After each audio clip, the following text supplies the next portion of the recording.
Welcome to Batala sir classes. हम लोग कर रहे हैं लास्ट रिवीजन आपके कल वाले एग्जाम्स के लिए। एक मेथड हम देख चुके हैं, कार्डन मेथड। यूनिट बी कर रहे हैं हम लोग, और यूनिट बी में एक मेथड जो 3 नंबर का आपका आता है वो होता है डेस्कार्टे। ठीक है, स्टार्ट करते हैं। अब कुछ चीजें हैं डेस्कार्टे के लिए भी। डेस्कार्टे में क्वेश्चन से या तो लिखता है कि डेस्कार्टे के सोल्व करो इसको, या दूसरी क्या बात बोलता है वो बोलता है कि कोई इक्वेशन दे देगा। अब मुझे दिख रही है 4 डिग्री की है, वो बोलेगा कि इसको ब्रेक करो दो क्वाड्रेटिक इक्वेशंस के अंदर, भी ब्रेक कर दो दो इक्वेशंस के अंदर जो कि दोनों क्या हो, दो दो डिग्री की हो। ऐसे लिख सकता है कि solve it break it into two quadratic factors, ऐसे ही बोल सकता है। उसका मतलब ये आपका डेस्कार्टे मेथड ही है।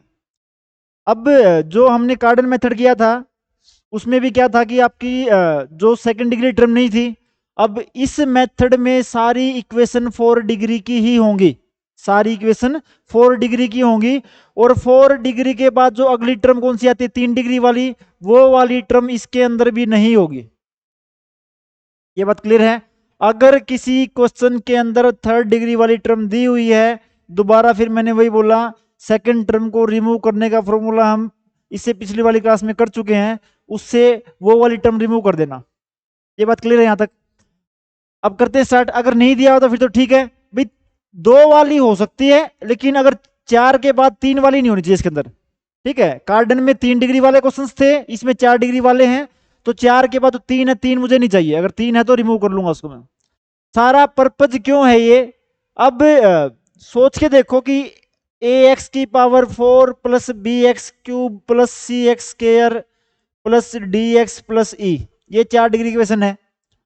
4 रूट हैं, अगर 4 रूट में एक्स वाई जेड डब्ल्यू मान लूं, और अगर मैं इन चारों रूट का सम करूं, सम क्या होता है, ये टर्म डिवाइड बाई ये टर्म माइनस बी बाई ए। अब है क्या इसके अंदर, 3 डिग्री वाली तो है ही नहीं, तो बी की वैल्यू क्या है, 0, तो 0 बाई ये समझे क्या हो जाएगा, 0। तो इन क्वेश्चंस में जो 4 रूट हैं उन सब का सम क्या है, 0। अगर सब का सम 0 है तो दो को अगर मैं एक साइड में रखूं तो क्या हो जाएगा, ये हो जाएगा।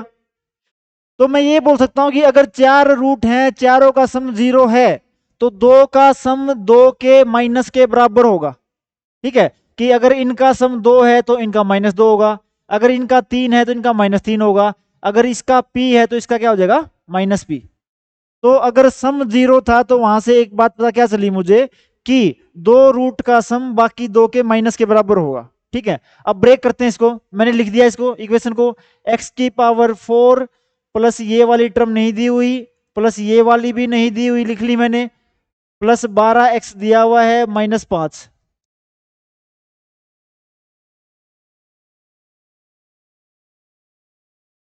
अब एक चीज देखो यहां पे आगे, पहली टर्म x की पावर 4 है, अगर इसको 2 डिग्री में ब्रेक करता हूं तो दो क्वाड्रेटिक इक्वेशंस आएंगी। अगर यहां पे x की पावर 4 है तो दोनों इक्वेशंस में पहली टर्म तो एक्स स्क्वायर ही होगी, क्योंकि मुझे इसके बराबर चाहिए। यहां पे x की 4 है तो यहां पे एक्स स्क्वायर ही हो गया। ये बात क्लियर है यहां तक। अब एक्स स्क्वायर के बाद जो टर्म आती है वो आती है x वाली। ठीक है, कौन सी आती है, x वाली। अब इसने ये बोला कि 4 रूट हैं इसके, मैंने मान रखे एक्स वाई जेड डब्ल्यू। इसने बोल दिया एक्स प्लस वाई का सम मैंने मान लिया p, तो जेड प्लस डब्ल्यू का क्या हो जाएगा, -p हो जाएगा। तो एक इक्वेशन में सम ऑफ रूट्स क्या है, p, एक में क्या है, -p। तो ये क्या हो जाएगा, -px, ये क्या हो जाएगा, +px। ठीक है, इसके बाद प्रोडक्ट वाला मुझे कुछ नहीं पता, तो यहां पे मैंने रैंडम टर्म लिख दी q, और यहां पे मैंने रैंडम टर्म लिख दी q डैश। ठीक है, अब मेरा पर्पज क्या है, ये पी क्यू क्यू डैश को ढूंढना, क्योंकि क्वाड्रेटिक इक्वेशन को सोल्व करना बहुत इजी होता है। ठीक है, अगर पी क्यू क्यू डैश की वैल्यू मिल गई तो इस इक्वेशन के रूट अलग से निकाल लूंगा, इसके अलग से निकाल लूंगा। यहां तक ठीक है। अब कुछ नहीं करना, मुझे मल्टीप्लाई करना है और राइट लेफ्ट साइड से कंपेयर करूंगा सारी चीजों को, ई पी क्यू की वैल्यू निकालने के लिए। देखो कैसे, सबको मल्टीप्लाई किया, पहले एक्स स्केयर मल्टीप्लाई हुआ, कितना हो गया, एक्स की पावर 4 हो गया। ये बात ठीक है। एक्स स्केयर के साथ में p मल्टीप्लाई हुआ तो कितना हो गया, P x cube. X square minus P x से मल्टीप्लाई कितना हो गया, -p x क्यूब। तो 0 हो गया, तो वहां भी 0 है, दिख रहा है मुझे, 0x क्यूब। एक्स स्केयर वाली term x square Q dash से हुआ, ठीक है। अब उसके बाद आ गया मेरा एक्स स्केयर वाली टर्म, देखो यहाँ पे एक्स स्केयर कब आएगा, जब ये वाला एक्स स्केयर इस क्यू डैश से मल्टीप्लाई होगा, तो एक तो क्यू डैश आएगा, ये एक्स स्केयर जब इस क्यू से होगा तब भी आएगा, दोनों प्लस के हैं, क्यू प्लस क्यू डैश, और ये माइनस पी एक्स इस प्लस पी एक्स से मल्टीप्लाई होगा, कितना आ जाएगा minus P square x square आएगा, तो यहाँ पे क्या आएगा माइनस पी स्केयर। ये बात ठीक है यहां तक, ये टर्म आ गई एक्स स्केयर वाली। अगली बारी है एक्स वाली टर्म्स की, एक्स वाली टर्म देखो,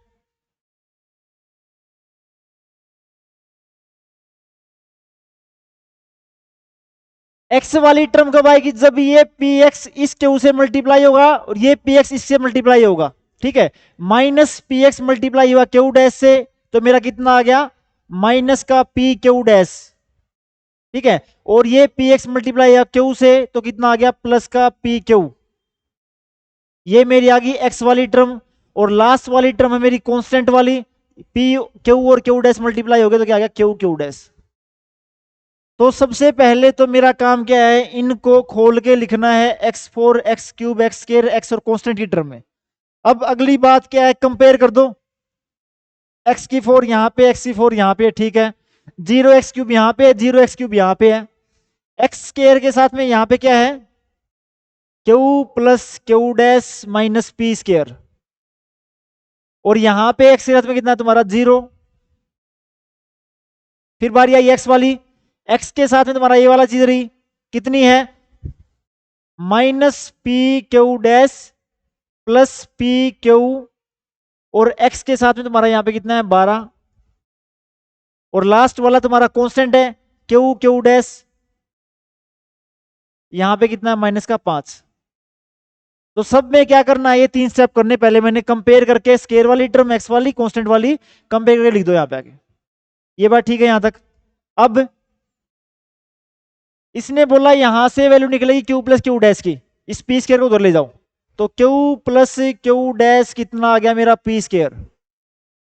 इन दोनों में से पी कॉमन है, पी कॉमन निकाल दो, अगर मैं यहां से पी बाहर निकाल दूं तो क्या बचेगा minus Q dash plus Q equal to 12, तो यहां से क्यू माइनस क्यू डैश की वैल्यू कितनी आ गई 12 बटे पी, और तीसरी वैल्यू क्या है आपकी Q Q dash equal to -5, ठीक है। यहां तक आने के बाद एक 12वीं का कंसेप्ट है, वो कंसेप्ट क्या बोलता था 12वीं वाला कंसेप्ट, अगर a प्लस बी का होल स्क्वायर में से a माइनस बी का होल स्क्वायर माइनस करोगे, ये क्या होता है a square plus B square plus 2ab, और ये क्या होता है a square plus B square minus 2ab। अगर माइनस करेंगे तो माइनस का a स्क्वायर माइनस का b स्क्वायर, ये माइनस माइनस प्लस हो जाएगा 2ab, तो a स्क्वायर से a square cancel, b square से b square cancel, 2ab plus का यहाँ पे 2ab प्लस यहाँ पे, तो कितना हो जाएगा 4ab।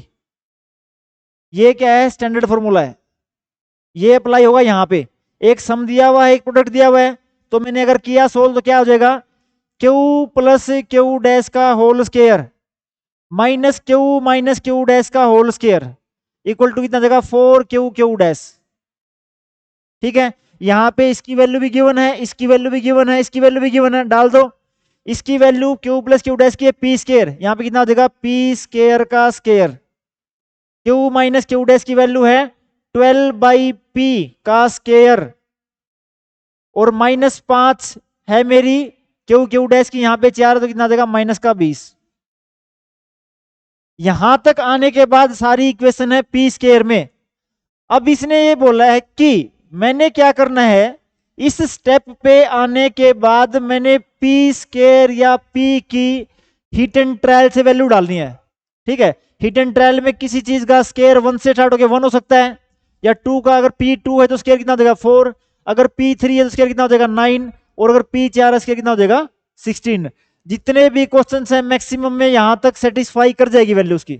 जैसे कि पहले मैंने डाला 1 डाल के देखा मैंने यहाँ पे, तो कितना हो जाएगा 1 का स्क्वायर 1 -12 बटे 1 का स्क्वायर इक्वल टू -20, 1 -144 -20 के बराबर नहीं है, तो इसने बोल दिया जी एक तो सेटिस्फाई नहीं कर रहा।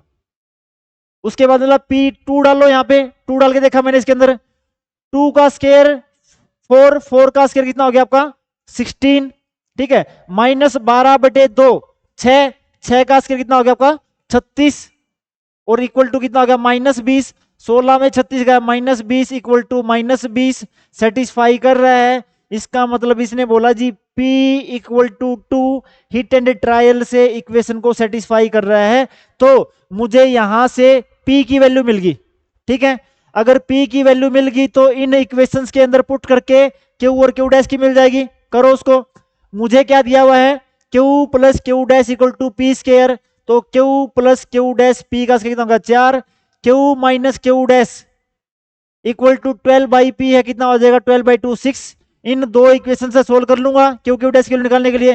पहले ऐड कर दी तो कितना आ गया 2Q इक्वल टू 10 आ गया, तो Q की वैल्यू आ गई 5, और Q की वैल्यू यहां पे पुट कर दूंगा तो Q डैश की वैल्यू आ जाएगी -1, ठीक है। P की वैल्यू भी आ गई, Q की वैल्यू भी आ गई, Q डैश की वैल्यू भी आ गई। जो ओरिजिनल इक्वेशन थी उनके अंदर पुट कर दो। ओरिजिनल इक्वेशन मेरी क्या थी, कौन से वाली थी, जिन फैक्टर से मैंने पुट किया था, ये वाली दोनों, ये वाली यहां पे पुट कर दो उसको वापिस।